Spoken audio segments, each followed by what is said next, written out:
সুন্দর একটি অনুষ্ঠানের আয়োজন করার জন্য। বিশেষ করে আমাদের প্রিয় মহোদয় স্যার ও কর্ম স্যার এর প্রতি বিশেষ শুভেচ্ছা ও অভিনন্দন জানাচ্ছি।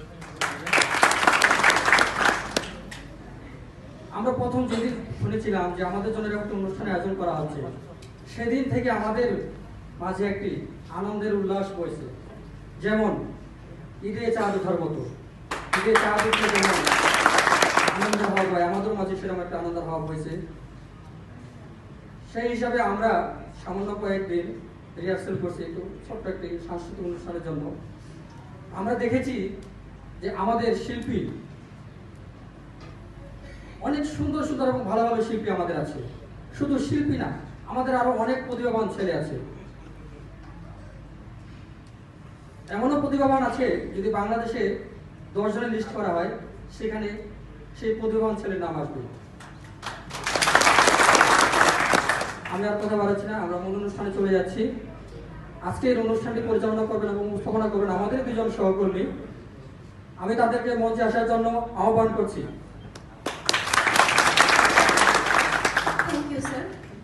সূর্যে কেন এলো না, কিছু ভালো লাগে না, এবার আসুক তারে আমি মজা দেখাবো, এবার আসুক তারে আমি মজা দেখাবো।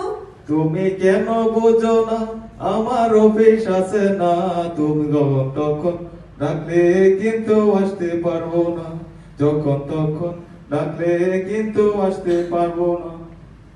হে নারী, পড়েছো তুমি গোলাপি রঙের শাড়ি, থাকতে পারলো না বাড়ি, চলে এলাম তোমার এখানে।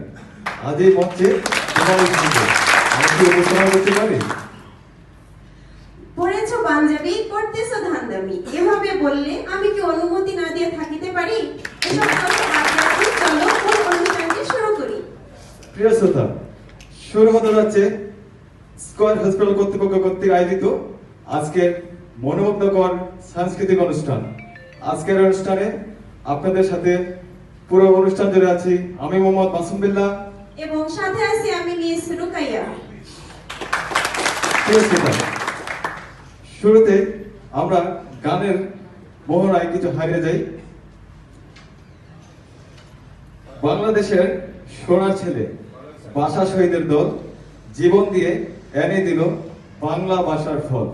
তাদের ত্যাগের বিনিময়ে স্বাধীন বাংলায় কথা বলি, সেই সেনাদের ত্যাগের কথা কেমনে মোরা বলি। বাংলা আমার জান, বাংলা আমারই প্রাণ। এবার শুনবো একটি দলীয় দেশাত্মবোধক গান। এবার মঞ্চে দলীয় দেশাত্মবোধক গান নিয়ে আসছেন বিখ্যাত কণ্ঠশিল্পী মিস্টার স্বপন এবং তার দল। মঞ্চে আসার জন্য সবাই আহ্বান করছি।